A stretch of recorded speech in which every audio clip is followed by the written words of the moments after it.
Now that we're a few weeks removed from the Acolyte series finale and everyone's had time to digest the biggest disaster in the history of Star Wars, it's pretty clear that all the things that Disney did in the lead up to this show to try to desperately promote it to people, to get people to come back to Star Wars for this, did not work. Because even though they tried to lie to everyone over those first few weeks and tell everybody it was a massive ratings hit, we promise, so many people tuned into the Acolyte.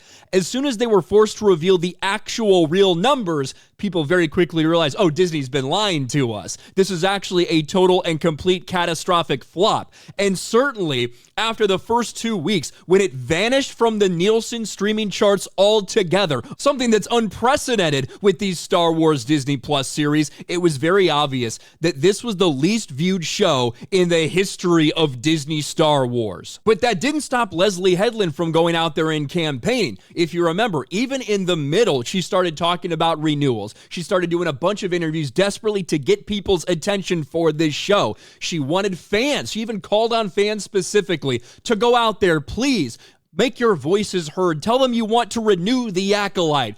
And the dozens and dozens of fans that are out there, not hundreds, not thousands, not millions, but dozens. I think we can give them a fair shake and say a couple dozen people. They did the work. They said, please give us more of this absolute disastrous shit show.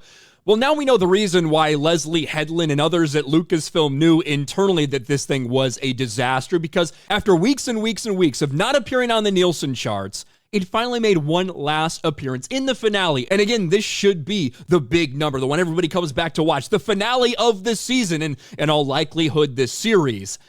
And look at the number. 335 million minutes watched. This is a pathetic low for Star Wars. And when you compare it to something else that was a massive, disastrous flop for them, it's even worse than that. Ms. Marvel, very famously, was the least viewed show that Marvel ever had on Disney+. It was horrendously bad. It was a massive failure for them.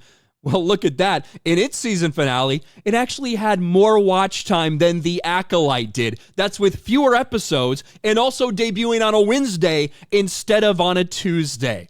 This explains why Leslie Headland and the cast and crew of The Acolyte and the dozens of fans out there were so desperate to get it trending, so desperate to go online and social media to convince people that, hey, someone's watching the show.